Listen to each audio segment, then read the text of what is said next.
Waalaikumsalam warahmatullahi wabarakatuh. Selamat siang saya ucapkan kepada Bapak Ibu guru yang hadir di ruangan ini, yang sama-sama kami hormati Ibu Ida Mawardah selaku Kepala Sekolah SD Islam An-Najah, yang juga saya hormati tanpa mengurangi rasa hormat Bapak Ibu guru sekalian yang berada di ruangan ini.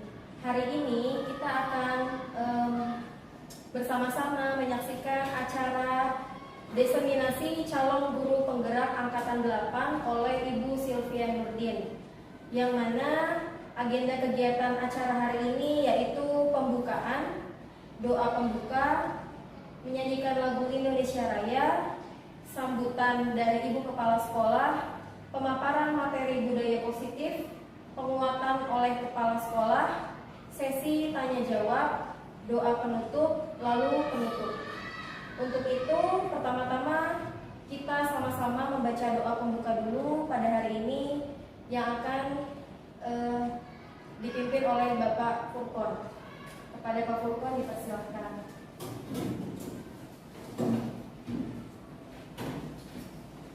Assalamualaikum warahmatullahi wabarakatuh. Waalaikumsalam warahmatullahi wabarakatuh.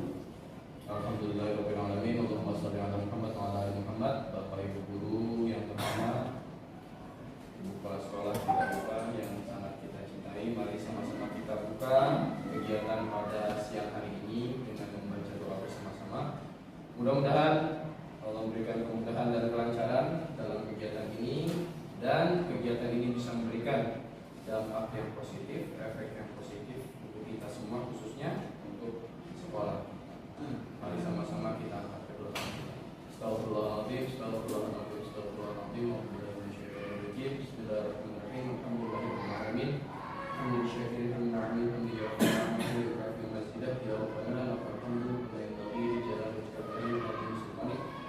Allahumma salli wa sallim ala nabiyyina Muhammadin wa ala alihi wa sahbihi ajma'in. Ya Allah ya Rahman ya Rahim, ya Hayyu ya Qayyum, ya Dzal Jalali wal Ikram, ya Ahla Taqwa, ya Dzal Maghfirah, ya Dzal Jalali. Inna tawbatan nasuha wa zidna bi fadli rahmatika nuran wa tuhan wa tuhan ya arhamar rahimin. Allahumma ij'alna wa ahlana wa talamidana min ahli al-'ilmi wa al-khair wa la taj'alna wa iyyahum min ahli syarri wa ghayri ahli syarri wa ghayr. Rabbana atina hasanah fil akhirati hasanah wa qina adzaban nar. Sallallahu alaihi Muhammadin wa ala alihi wasallam. Subhana rabbika rabbil izzati amma yasifun wa salamun alal mursalin. Walhamdulillahi rabbil alamin. Assalamualaikum warahmatullahi wabarakatuh. Waalaikumsalam warahmatullahi wabarakatuh. Selanjutnya Bapak dan Ibu hadirin dimohon untuk berdiri. Kita akan sama-sama menyanyikan lagu Indonesia Raya yang akan dipimpin oleh Ibu Restu.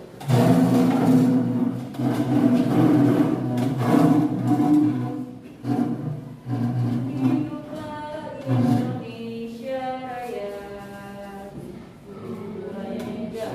Indonesia tanah airku, tanah tumpah darahku. Di sanalah aku berdiri,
Wida Mawaddah.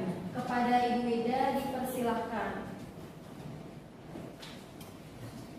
Bismillahirrahmanirrahim. Assalamualaikum warahmatullahi wabarakatuh. Waalaikumsalam warahmatullahi wabarakatuh. Amin. Segala puji bagi Allah yang telah mengumpulkan kita semua pada kegiatan siang hari ini. Salam dan sama-sama kita persilahkan kepada junjungan kita Nabi Muhammad SAW. Insyaallah kita semua mendapatkan syafaat di akhir zaman nanti. Bapak Ibu yang saya hormati, khususnya yang memiliki acara Ibu Sylvia Nurdin. Alhamdulillah pada hari ini kita semua dikumpulkan dalam kegiatan diseminasi calon guru penggerak angkatan 8, di mana kegiatan ini nantinya sama-sama kita harapkan dapat mengimbaskan seluruh pengalaman, seluruh ilmu yang didapatkan oleh Ibu Sylvia Nurdin kepada teman-teman Bapak Ibu guru sekalian. Dan saya harapkan kedepannya tidak hanya Ibu Sylvie yang memiliki kegiatan seperti ini, tapi juga teman-teman sekalian turut mendaftar menjadi calon guru penggerak, yang mana nanti hasilnya itu merupakan banyak pengalaman, pengembangan diri sendiri. Jadi itu terkait dengan rezeki. Rezeki itu tidak cuma dari uang materi. Mendapatkan kesempatan seperti ini pun merupakan sebuah rezeki. Karena seperti yang kita tahu, untuk menjadi calon guru penggerak, tesnya juga tidak main-main. Dan untuk klasifikasi dan kualifikasi calon guru penggerak juga itu ada ketentuannya. Artinya tidak semua bisa langsung menjadi guru penggerak. Nah, sampai dengan hari ini sudah ke berapa bulan? 3 ya. Hari ini sudah ke 3 bulan Bu Sylvie menjalani pelatihan sebagai calon guru penggerak. Ini masih calon, belum guru penggeraknya, tapi masih calon aja luar biasa. Luar biasa yang dikerjakannya, luar biasa yang sudah didapatkannya, luar biasa lelahnya. Nah, untuk itu tugas kita sebagai teman-teman baiknya mensupport, mendukung kegiatan. Hari ini merupakan 3 bulan perjalanan pelatihan dari calon guru penggerak. Ya, artinya ini baru 3 bulan, belum ada setengah perjalanan. Karena ini kalau nggak 9 bulan ya, 9 bulan kurang lebih itu 7 bulan. Ya, artinya pelatihan ini tuh panjang. Dan Bu Sylvie, teman kita ini perlu dukungan dari kita semua. Artinya dengan adanya pengimbasan, kemarin juga ada pendampingan dari pengajar praktik. Itu juga kan sebenarnya memberikan kita yang belum menjadi guru penggerak juga sebuah pengalaman baru. Oh, ternyata seperti ini loh kalau menjalani guru penggerak. Oh, kalau menjadi calon guru penggerak seperti ini kegiatannya. Kita beruntung nih, mungkin sekarang kita belum beruntung, belum menjadi salah satu peserta. Tetapi kita punya keberuntungannya apa? Sudah ada contohnya. Kita sudah bisa nanti kalau giliran Bu Sylvie lulus, kita doakan biar lulus ya. Amin. Biar sampai selesai lulus, karena perjuangan ini luar biasa. Apalagi beliau seorang ibu, nggak cuma ngurusin sekolah, tapi juga beliau mengurus juga yang di rumah.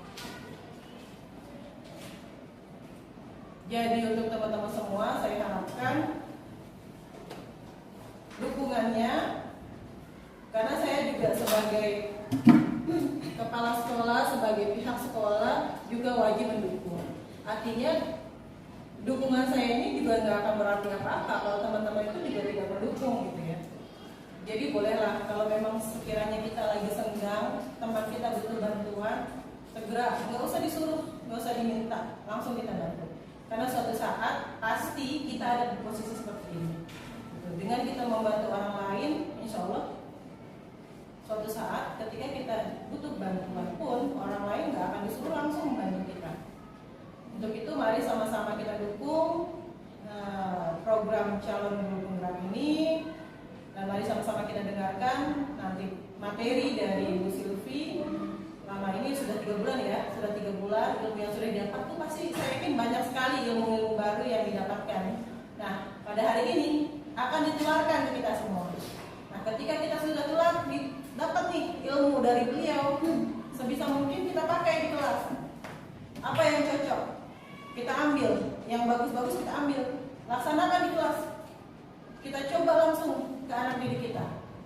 Nah, kalau bisa berjalan dengan baik, artinya pengimbasan yang sudah dilakukan oleh Ibu Sylvi tertanam bagus di Bapak Ibu semua. Mari sama-sama kita dukung, kita dengarkan baik-baik agar ilmu yang disampaikan juga bisa menyerap, agar bisa menjadi manfaat. Terima kasih banyak. Wassalamualaikum warahmatullahi wabarakatuh. Waalaikumsalam warahmatullahi Wabarakatuh. Baik, selanjutnya kita akan melanjutkan kepada acara mengenai pemaparan materi budaya positif yang akan disampaikan oleh Ibu Sylvia Nurdin. Kepada Ibu Sylvie dipersilahkan. Bismillahirrahmanirrahim. Assalamualaikum warahmatullahi wabarakatuh. Waalaikumsalam warahmatullahi wabarakatuh. Ya, alhamdulillah. Terima kasih. Sebelumnya saya ucapkan kepada kepala sekolah Bu Ida Muada atas supportnya, atas dukungannya, atas izinnya juga saya bisa mengikuti kegiatan calon guru penggerak ini.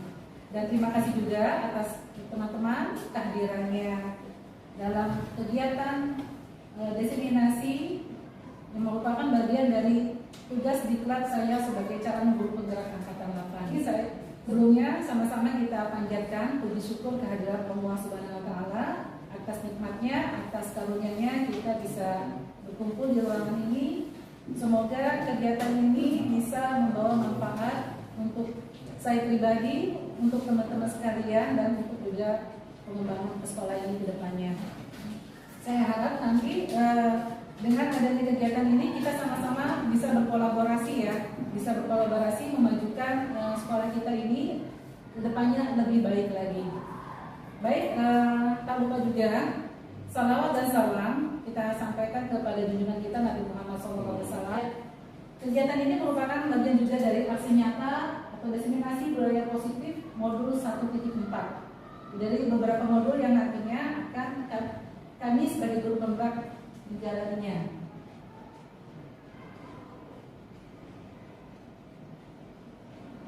Ya, sebelumnya saya juga mengucapkan juga sekali lagi kepada guru hebat, mari kita belajar, berkolaborasi, saling mendukung demi terciptanya generasi unggul dan berprestasi menerapkan budaya positif dan mewujudkan profil Pancasila di sekolah kita.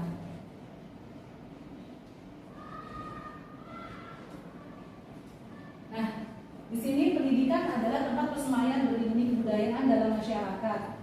Ki Hajar Dewantara memiliki keyakinan bahwa untuk menciptakan manusia Indonesia yang beradab, maka pendidikan menjadi salah satu kunci utama untuk mencapainya. Pendidikan dapat menjadi ruang berlatih dan bertumbuhnya nilai kemanusiaan yang dapat diteruskan atau diwariskan.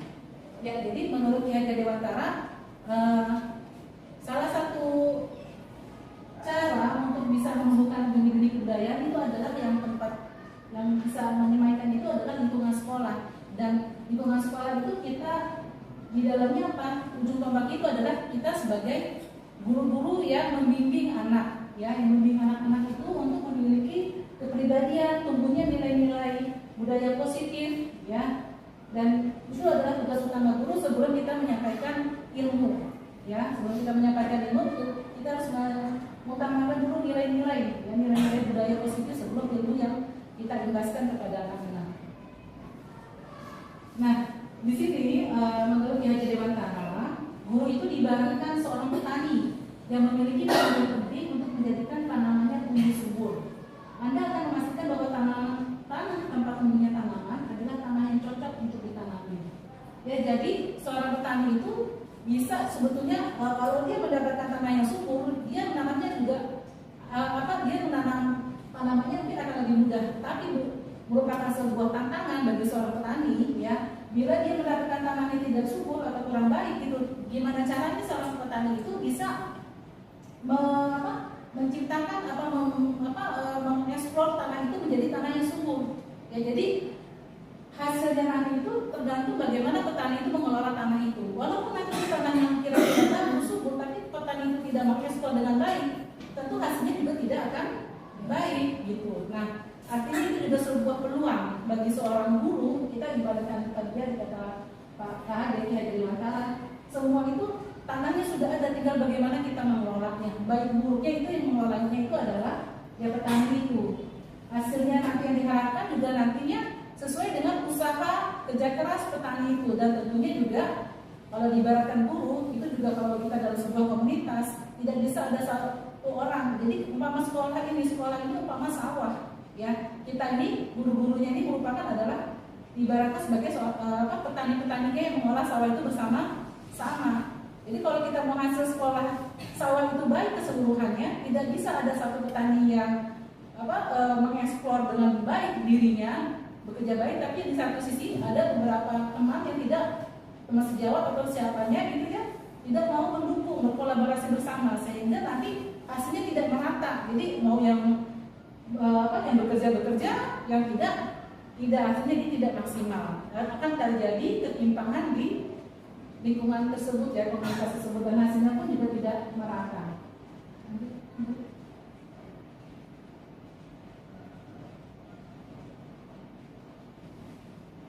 Nah, di sini tanggung jawab seorang guru adalah bagaimana menciptakan suatu lingkungan positif yang terdiri dari warga sekolah yang saling mendukung, saling belajar, saling bekerja sama sehingga tercipta kebiasaan-kebiasaan baik. Dari kebiasaan-kebiasaan baik akan tumbuh menjadi karakter baik warga sekolah, dan pada akhirnya karakter dari kebiasaan-kebiasaan baik akan membentuk sebuah budaya positif. Ya, yang namanya budaya itu biasanya waktu membentuknya tidak pendek ya, membutuhkan waktu yang lama ya. Ya, karena apa? Karena ini merupakan budaya itu lahir dari sebuah yang namanya proses, nggak yang instan gitu ya. Kayak misalkan kita membuat sesuatu prakarya kita buat mungkin butuh 2-3 hari, tapi kalau budaya itu butuh long time ya, waktu yang panjang. Karena apa? Di situ banyak orang yang terlibat, apalagi kita dalam sebuah institusi sekolah di mana di dalamnya ada murid, ada wali murid, ada guru, ada tenaga pendidik, ya, ada kepala sekolah, dan ada tim support yang lainnya. Itu semua harus ikut terlibat untuk membuat kebiasaan-kebiasaan baik, ya, kebiasaan-kebiasaan baik ini agar berubah menjadi karakter baik gitu. Dan ini pembiasaan atau karakter baik ini harus terwakili itu dari siapa? Terutama dari ujung tombaknya itu guru-guru yang ada di sekolah itu. Sepakat nggak Bapak Ibu? Ya karena apa? Kan kalau kata Pak Ki Hajar Dewantara Sunggulodo, sama-sama itu Inaso Sunggulodo, ini Maya Pangu Makaso, Tuturi Andayani. Ya mungkin perlu kita ulang bersama-sama nih Bu ya. Kalau pepatah ungkapan yang sangat menempel di dunia pendidikan.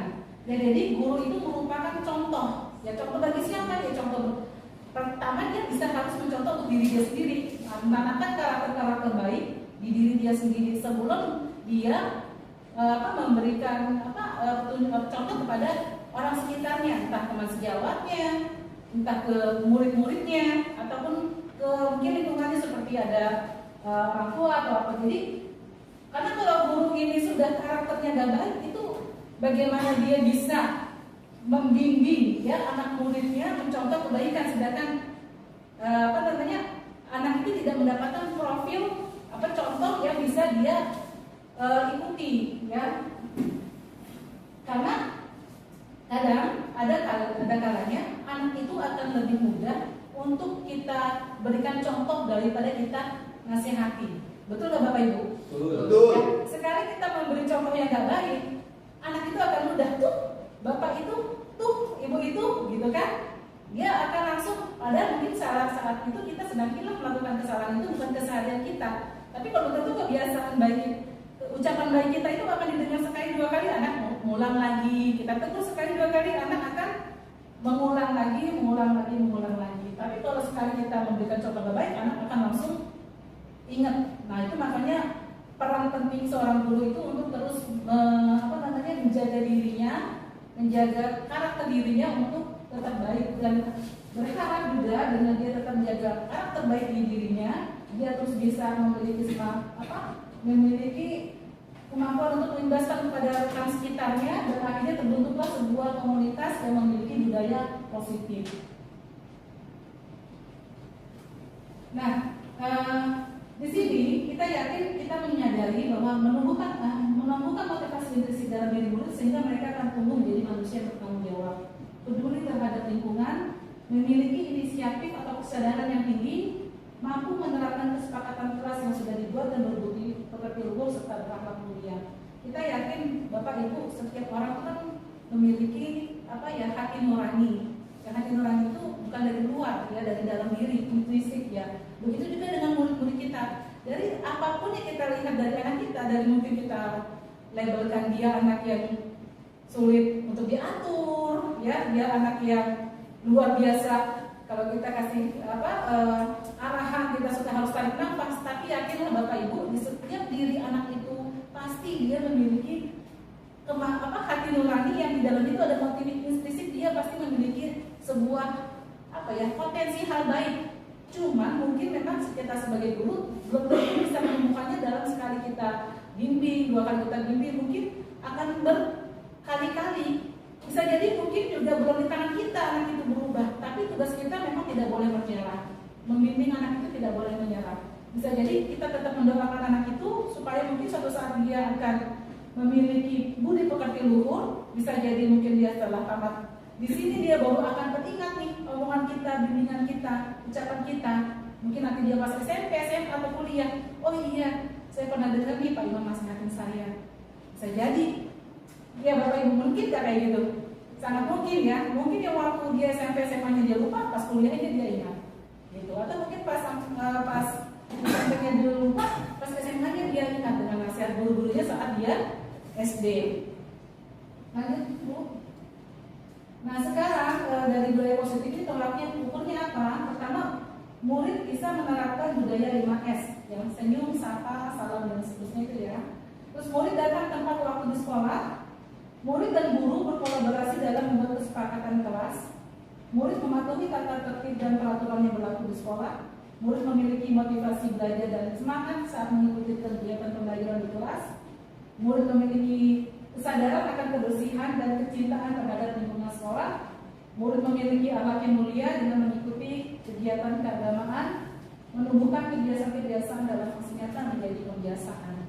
Jadi harapan saya juga semangat saya ini semoga bisa menulari ibu sekalian, bapak ibu sekalian ya, agar dengan kegiatan diseminasi ini bisa juga menjadi motivasi kita semua untuk menciptakan budaya positif di sekolah kita. Silakan. Nah ini Bapak Ibu, sebelum kita lanjut ke sebelumnya ini kita nyanyi lagu dulu. Bapak Ibu ya, ada lagu Profil Pelajar Pancasila. Nah ada lagu Balengku Ada 5. Nanti Bapak Ibu tahu kan ya lagu Balengku Ada 5. Balengku ada 5. Nah ini kita nyanyinya gini Bapak Ibu. Profil pelajar Pancasila ada 6 macamnya. 1 iman dan takwa serta berakhlak mulia. 2 bergotong royong. Hei, nanti bareng-bareng ya saya kenalin dulu. 3 berkebinekaan global. 4 bernalar kritis. 5 kreatif serta mandiri. Ayo kita amalkan profil pelajar Pancasila. Ayo kita amalkan pedoman kita semua. Yakin Bapak Ibu bisa ya? Bisa ya Bapak Ibu ya? Bisa.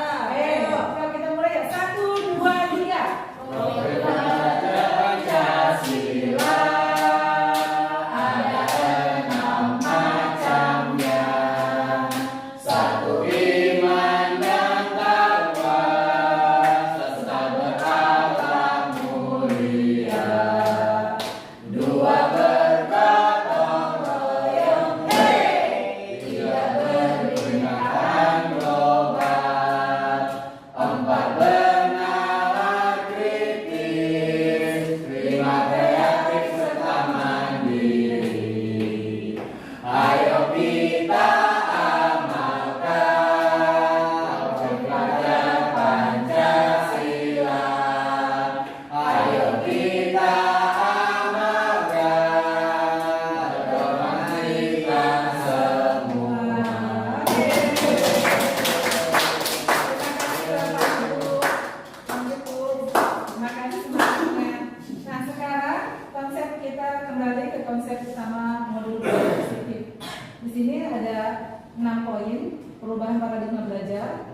motivasi perilaku manusia, keyakinan kelas, kebutuhan dasar manusia, posisi kontrol dan restitusi, disiplin positif dan segitiga restitusi. Nanti kita akan bahas satu persatu.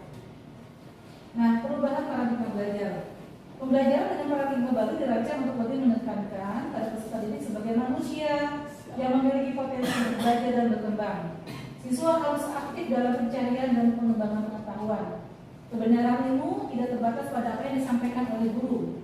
Paradigma baru dirancang berdasarkan prinsip pembelajaran yang terdiferensiasi sehingga setiap belajar sesuai dengan kebutuhan dari tahap pengembangannya untuk mewujudkan profil pelajaran Pancasila. Jadi dalam kurikulum Merdeka ini kan kita sudah sedikit banyak tahu ya Bapak Ibu ya apa.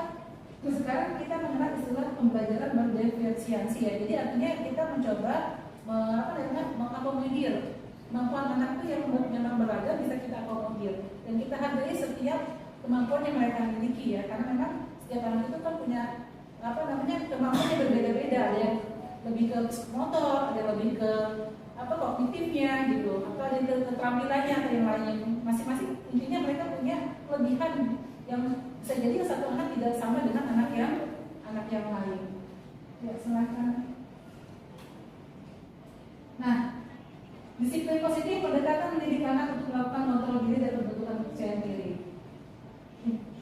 Nah, disiplin positif merupakan cara penerapan disiplin tanpa kekerasan dan ancaman yang dalam praktiknya melibatkan komunikasi tentang perilaku yang efektif antara guru dan murid. Ya kemarin kan kita juga di sekolah kita ini kebetulan ada murid memang kebetulan di kelas saya ya, yang dia baru mendapatkan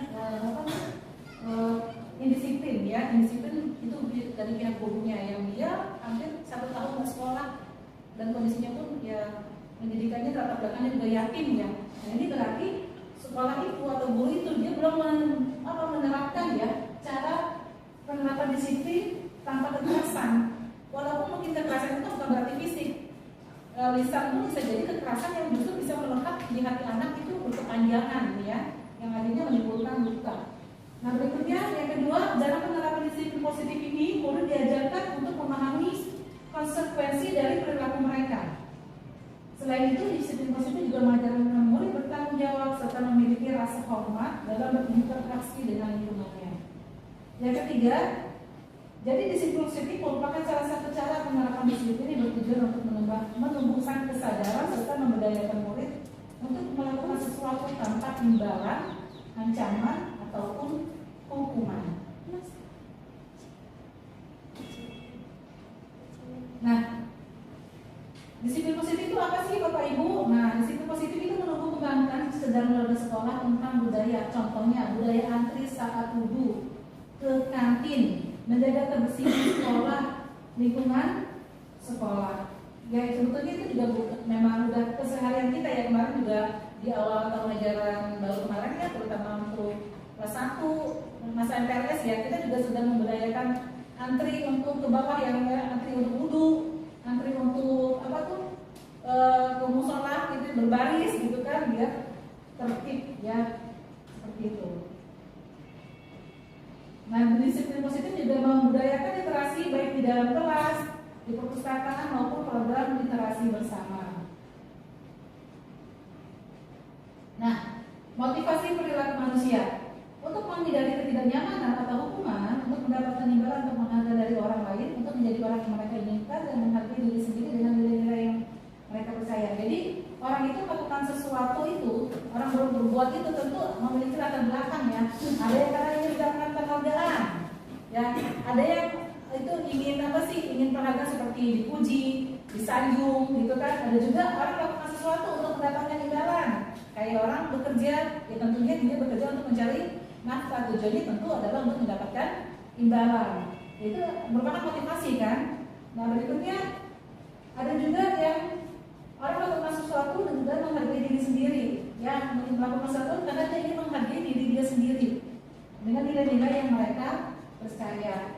Ya, jadi orang kan kadang melakukan motivasi melakukan sesuatu itu ya dia berupaya menghargai diri mereka sendiri. Jadi dia merasa diri dia sendiri itu perlu dihargai, bukan hanya oleh orang lain, tapi diri sendiri juga perlu menghargai diri sendiri gitu. Gimana kalau diri sendirinya gak menghargai dirinya sendiri, gimana orang lain bisa menghargai. Nah, berikutnya hukuman dan penghargaan. Memberikan reward kepada siswa dan siswi berprestasi sebagai bentuk apresiasi atas prestasi baik dari setiap kegiatan yang salah satunya menjadi bagian budaya positif. Ya karena anak-anak yang memang sudah anak yang sudah melakukan sebuah prestasi, mungkin dia sudah bersusah payah untuk mencapai prestasinya tersebut ya. Nah, berikutnya memberikan sanksi kepada murid yang melanggar tata tertib sekolah dengan penerapan sesuai dengan segitiga restitusi. Nanti kita akan bahas Bapak Ibu segitiga restitusi, ini masih banyak. Nah, di sini ada pembentukan keyakinan sekolah atau keyakinan kelas. Di sini ada contohnya kasih sayang dan hormat bersama. Nah, kalau kita tahu kan yang biasanya kan itu ada yang bahasa yang selalu selama ini kita kenal itu peraturan kelas, ya Bu ya. Nah, sekarang ini kita akan coba mendorongnya ke arah yang disebutnya keyakinan kelas. Nanti ada perbedaannya. Apa sih bedanya keyakinan kelas atau sekolah dengan peraturan kelas? Nah, sekarang keyakinan kelas. Keyakinan kelas itu bersifat lebih abstrak daripada peraturan yang lebih rinci dan konkret. Keyakinan kelas berupa pernyataan universal, tidak rinci. Keyakinan kelas yang senantiasa dibuat dalam bentuk positif. Jadi dalam keyakinan kelas tidak ada kata dilarang, tidak boleh. Itu dalam keyakinan kelas tidak ada. Ya, dilarang, tidak boleh. Apalagi kira-kira? Jangan. Nah, itu kata-kata yang negatif itu tidak masuk dalam kalimat keyakinan kelas. Terus berikutnya keyakinan kelas sebaiknya sesuatu yang dapat diterapkan di lingkungan tersebut.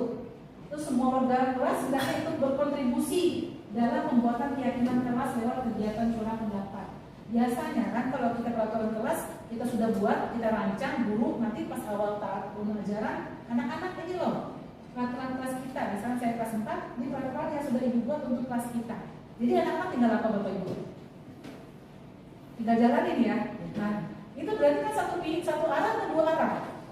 Satu arah. Nah, jadi kalau misalkan hanya satu arah, jadi kan bisa jadi anak-anak tuh merasa tidak memiliki itu peraturan karena itu bukan berasal dari dia. Tapi kalau keyakinan kelas ini adalah sebuah kesepakatan yang dibuat oleh warga sekolah. Misalkan saya kelas 4 nih, berarti oleh saya, guru dan si murid. Jadi murid itu anak-anak kita kasih pendahuluan dulu. Ini sekarang kita kelas 4, apa sih yang kita atau kalian inginkan untuk kelas kita ini? Pasti anak-anak nanti jawabannya macam-macam. Ya Bapak Ibu ya, 32 anak pasti jawabannya 32 jawaban juga. Saya ingin kelas yang tertipu, saya ingin kelas yang tidak berisiko gitu kan. Saya ingin kelas yang tidak ada yang saling mengejek Bu, gitu kan. Nah, itu yang kita gali. Anak-anak tuh masing-masing boleh berpendapat. Boleh kita berpendapat langsung, boleh kita berikan sebuah kertas yang nanti mereka akan tempelkan, nanti akan kita simpulkan, kita menjadikan poin-poin keyakinan kelas. Nah, nih Bu, Bapak, bedanya peraturan dan keyakinan kelas. Nah, dari bahasanya ini sudah kita amati ya Bapak Ibu ya. Kalau peraturan selalu kembalikan buku ke tempatnya. Kayak nadanya nada perintah ya Bapak Ibu ya, betul kan? Selalu berikan buku ke tempatnya. Nah, kalau keyakinan kelas itu dia lebih global. Di situ bahasanya tanggung jawab. Artinya memang anak-anak kalau memang sudah mengambil buku, tanggung jawabnya apa? Ya mengembalikan, gitu. Berikutnya dilarang mengganggu orang lain. Dilarang kan itu tadi ya yang sudah disebutkan itu kata negatif ya kan. Bentuk positifnya apa? Menghormati orang lain. Nah, berikutnya hadir di sekolah 15 menit sebelum pembelajaran dimulai, dirubah menjadi menghormati orang lain dan berkomitmen. Nah, ini bahasanya juga memang lebih global. Dilarang menggunakan narkoba itu kan sangat rinci ya. Tapi kalau keyakinan kelas adalah kesehatan. Jadi bahasanya lebih umum, lebih global. Ya, artinya aspeknya lebih luas lagi. Nah, sekarang kita lanjut ke poin kebutuhan dasar manusia. Ya, ini kebutuhan dasar manusia ini merupakan kebutuhan yang global ya, Bapak Ibu. Pertama di sini ada 5 poin. Pertama, bertahan hidup. Yang berikutnya adalah kasih sayang dan rasa diterima. Yang berikutnya adalah penguasaan. Yang keempat adalah kebebasan dan yang terakhir adalah kesenangan. saya yakin Bapak Ibu kita semua sepakat ya dengan kebutuhan dasar manusia ini. Kita semua butuh bertahan hidup, kita semua butuh kasih sayang dan rasa diterima. Kita butuh untuk memiliki sesuatu skill kita ya, menguasai skill kita butuh kebebasan dan kesenangan. Nah, lanjut aja Bu. Ini sama kalau ini dengan tadi. Nah, terus berikutnya konsep modul utama modul budaya positif ini adalah peran kita sebagai guru di sini adalah sebagai posisi kontrol. Ya, posisi kontrol itu di dalam salah satu tokoh psikolog, saya lupa namanya. Nah, di situ posisi guru itu poinnya ada 5. Dia ada yang berlaku sebagai pemukul, ada yang membuat merasa bersalah, ada yang sebagai teman, ada yang sebagai pemantau, ada yang sebagai manajer. Kira-kira Bapak Ibu kita pada posisi mana ini? Saya kan semua. Punya 4. Artinya yang sering muncul dilakukan oleh Bapak Ibu situasional. Oke, sekarang kita coba eksplor lagi lebih dalam. Nah, Bapak Ibu ini ada sebuah video yang bagaimana kita merefleksikan ya posisi kita selama ini. Kira-kira kita pada posisi yang mana? Waktu di sekolah dan melihat bagaimana kelima posisi kontrol dalam menghadapi masalah tersebut.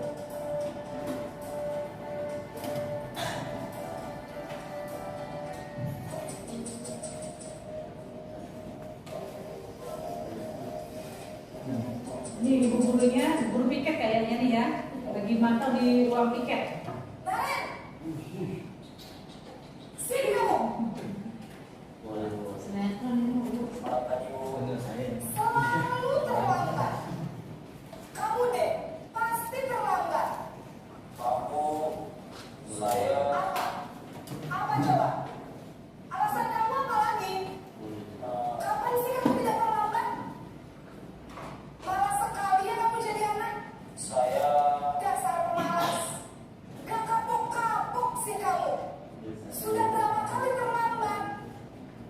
Sana, kamu keliling lapangan basket 2 kali.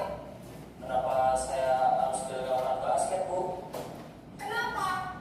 Kamu melawan ibu. Berani-beraninya jawab. Sudah terlambat, masih berani jawab pula. Sekarang, keliling lapangan basket 5 kali sekalian. Biar kapok. Nah, kira-kira ini posisi kontrol yang dilakukan oleh ibu ini sebagai posisi apa Bapak Ibu?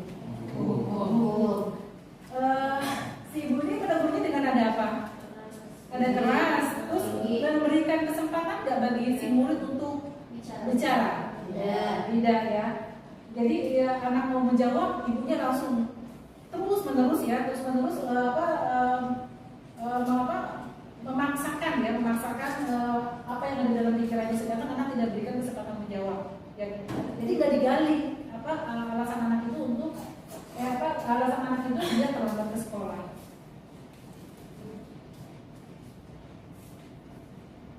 Cepat, pergi sana ke lapangan basket. Posisi penghukum biasanya berbicara dengan nada tinggi, menghardik, menunjuk-nunjuk, menyakiti, dan menyindir. Hukuman bisa berupa fisik maupun psikis. Ibu dan bapak guru hebat. Dampak yang terjadi pada murid ketika guru berada pada posisi penghukum adalah murid cenderung akan memberontak, bahkan menyimpan dendam.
Ya, jadi dalam posisi merasa bersalah, ini membuat merasa bersalah ini, anak-anak ini di antara 5 posisi ini dikatakan ini posisi yang paling berat bagi si anak. Dia melanggar disiplin lagi, dia sebetulnya udah beban.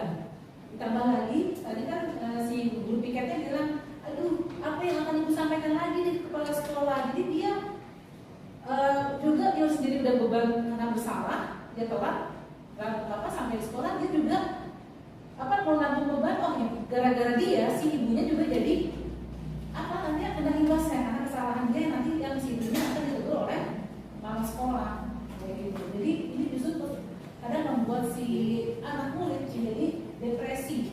Dan ini katanya di antara 5 posisi ini, walaupun ibu gurunya ngomong itu justru mendalam. Jadi anak-anak tuh akan menjadi merasa bersalahnya yang kalau nggak segera kalau nggak segera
kamu, keyakinan sekolah yang mana yang perlu kamu tingkatkan? Menghargai diri sendiri dan orang lain mungkin ya Bu. Setuju. Jadi, apakah Naren meyakini prinsip saling menghormati tersebut? Iya Bu, saya meyakininya. Apakah Naren bersedia memperbaiki masalah keterlambatan ini? Bersedia Bu. Bagaimana kamu akan perbaiki masalah keterlambatan ini? Saya akan coba untuk tidak lupa menyetel alarm saya Bu. Baik, kalau Naren lupa menyetel alarm di rumah, ada orang yang kira-kira bisa bantu mengingatkan tidak? Ada Bu. Kakak saya, Kak Emma. Ada lagi selain Kak Emma? Selain Kak Emma, ada ibu saya. Baik, jadi yang mengingatkan Naren adalah Kak Emma dan ibu kamu ya? Kira-kira akan mulai setel alarm kapan nih Naren? Setelah pulang sekolah, akan segera saya lakukan. Baik, jadi Naren akan setel alarm untuk bangun besok pagi dan akan diingatkan oleh kakak dan ibunda Naren ya. Ada lagi yang mungkin perlu dilakukan Naren agar tidak terlambat bangun lagi. Tidak ada Bu. Baik Naren, terima kasih untuk kerjasama kamu.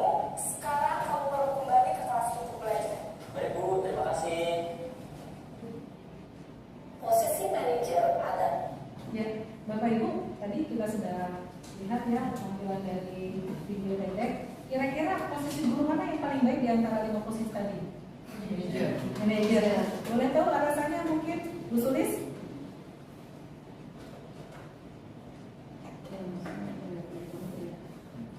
Masa saya juga malu Bu telat ngomong. Ya, kalau Pak Rifki ada pendapat lain?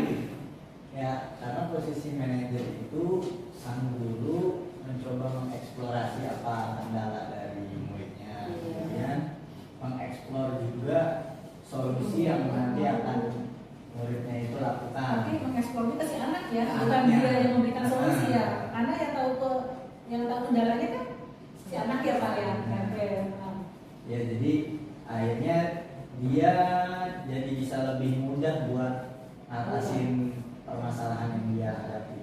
Ya, karena permasalahan itu yang tahu kan asalnya dari si anak ya, kita kan tahu luarnya. Jadi kalau yang tadi kita lihat ya, yang pertama posisi menghukum beda jauh banget ya Bu dengan yang Bapak Ibu ya, dengan posisi yang terakhir sebagai manajer.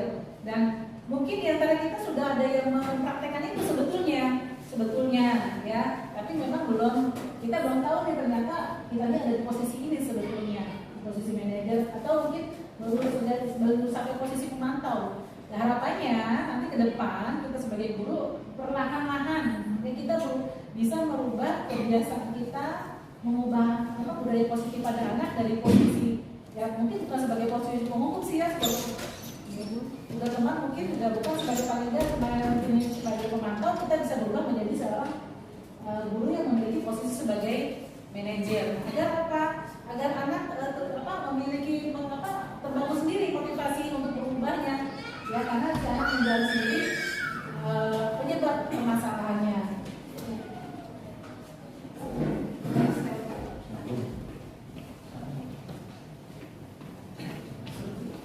Ya, ini seperti yang tadi ya bahasanya ya, bahasanya kamu bantu ya teman saya tahu awas, masih cuma katanya kata ancaman ya Bapak Ibu ya. Selalu kamu tidak menggunakan pakaian olahraga, ini paling gini. Baik Pak ya.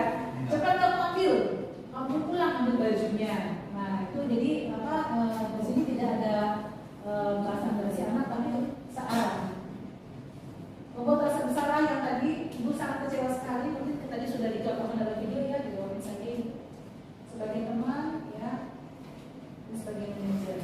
Nah sekarang kita masuk ke dalam posisi kontrol restitusi. Menerapkan kontrol manajerial dalam menyelesaikan masalah murid di lingkungan kelas dan sekolah dengan melakukan 3 tahap. Pertama, menstabilkan identitas.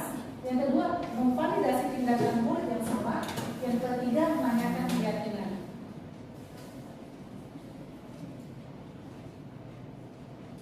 Ya, lanjut lagi Pak Ibu. Nah sekarang restitusi adalah proses penciptaan kondisi bagi murid untuk memperbaiki kesalahan mereka sehingga mereka dapat kembali ke kelompok mereka dengan karakter yang lebih kuat. Kalau tadi kan dalam posisi penghukum, anak-anak tidak digali ya, apa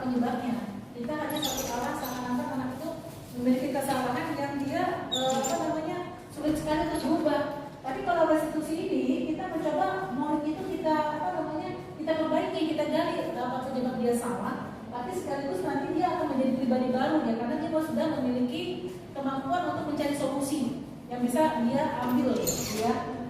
Dan mereka berharap, kita harap dari setelah perubahan itu mereka lahir menjadi memiliki karakter yang lebih kuat dari sebelumnya. Nah, restitusi juga membantu murid lebih memiliki tujuan, disiplin positif, serta memulihkan dirinya setelah berbuat salah. Bukan yang tadi seperti posisi apa ya, posisi kontrol, ya penghukum atau pemantau, tapi di sini memulihkan dirinya setelah berbuat salah. Jadi karena setiap orang pasti namanya, dan kita hanya murid, guru pasti pernah melakukan yang namanya kesalahan. Ya, apalagi seorang murid berbuat salah itu adalah hal yang wajar. Tapi setiap orang pasti bisa berpeluang untuk memiliki perubahan ya, memperbaiki dirinya dari yang kurang baik menjadi yang lebih baik ya.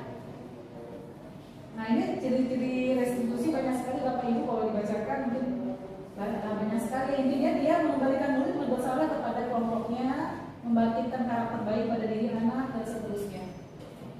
Nah, ini segitiga restitusi. Yang pertama dia adalah menstabilkan identitas ya. Bahasa yang biasa digunakan dalam menstabilkan identitas di bawah itu. Ya. Lanjut lagi. Ya, mengubah identitas anak dari orang yang gagal karena melakukan kesalahan menjadi orang yang sukses. Anak yang melanggar peraturan karena sudah mencari perhatian adalah anak yang sedang mengalami kegagalan yang mencoba untuk memenuhi kebutuhan hal dasarnya, namun ada benturan.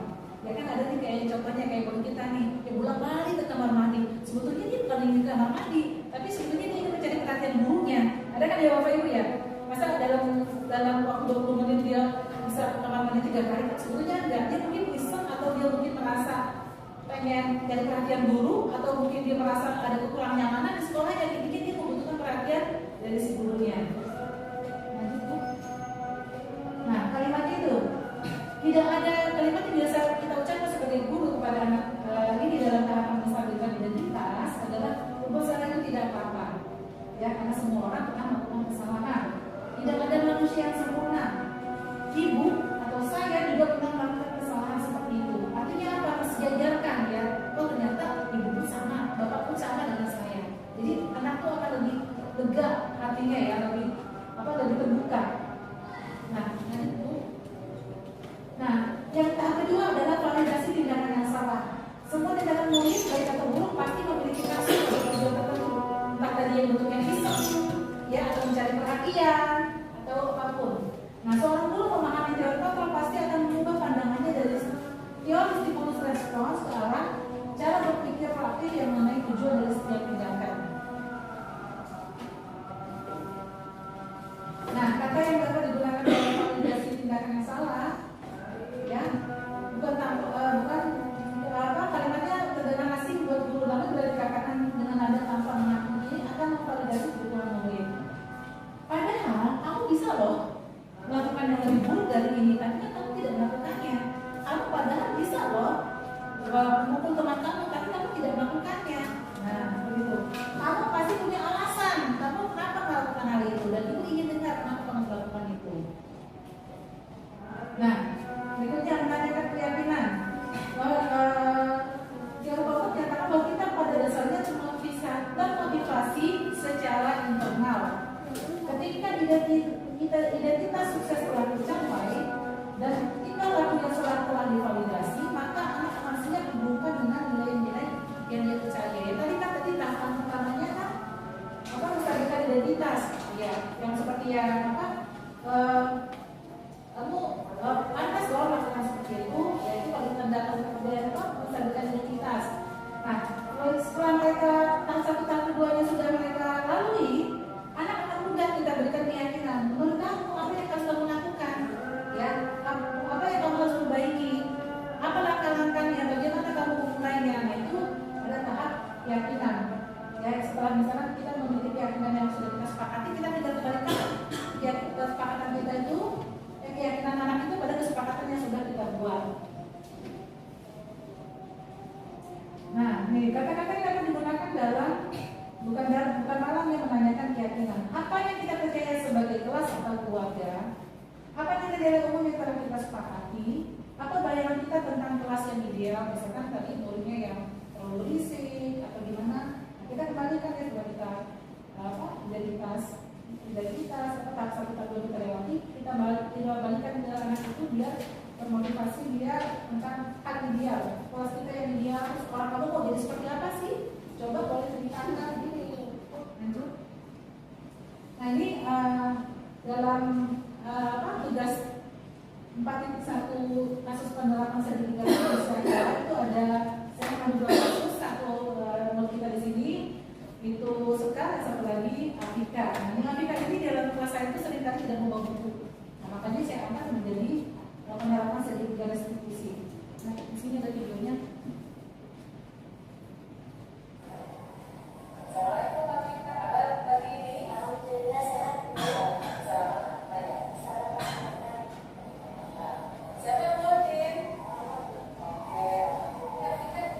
Ya, jadi pengalaman saya adalah tentang Afika ya. Jadi Afika ini memang ternyata karena saya setelah gali kan tadi jawabannya karena dia menyiapkan bukunya pagi-pagi dan dia nggak punya jadwal di meja jadwal. Jadi dia kalau itu nggak punya jadwal yang ditempel, itu makanya yang seringkali ada aja gitu yang bukunya yang tertinggal.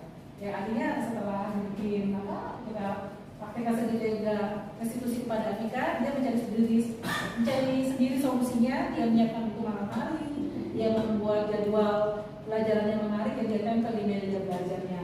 Ya harapannya dia akan lebih disiplin dalam membawa buku pelajarannya setiap hari. Nah Bapak Ibu, ada satu lagi nih lagu sebetulnya segitiga restitusi, ada 3 langkahnya, misalkan identitas, validasi salahnya. Itu lagu apa ya Bapak Ibu? Lagu ke-5 ya? Ya, nadanya nada lagu baru ke-5. Masih semangat Bapak Ibu untuk nyanyiin satu lagu ini? Kayaknya karena udah tahu nadanya kita nyanyikan bareng-bareng aja ya. Oke, 1, 2, 3.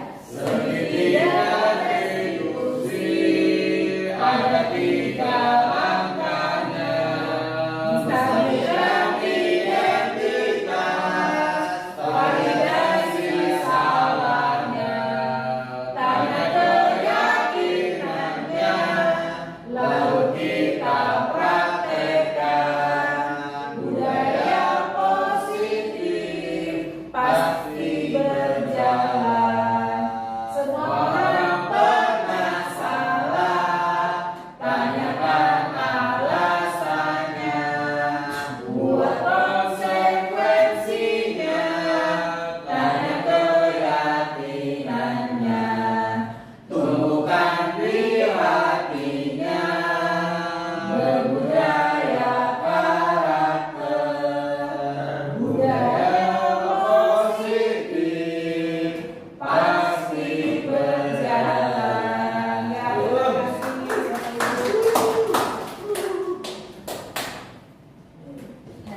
Ya, Bapak Ibu, demikian paparan modul budaya positif, desiminasi modul budaya positif yang bisa saya sampaikan. Semoga apa yang saya paparkan tadi bisa menambah wawasan kita dalam bentuk budaya positif di lingkungan sekolah kita khususnya. Saya akhiri saja paparan saya ini. Assalamualaikum warahmatullahi wabarakatuh. Waalaikumsalam warahmatullahi wabarakatuh. Baik Bapak Ibu hadirin semuanya, alhamdulillah telah selesai acara pemaparan hari ini. Semoga apa yang sudah dipaparkan dari Bu Silvi menjadi insight tambahan untuk kita, ilmu baru, pengalaman baru yang bisa kita terapkan kepada anak didik kita, juga mengoreksi apa yang selama ini sudah kita lakukan untuk mengajar. Semoga segala yang disampaikan bermanfaat. Terima kasih atas kehadirannya. Mohon maaf atas kesalahan kata dan perbuatan. Terima kasih. Wassalamualaikum warahmatullahi wabarakatuh.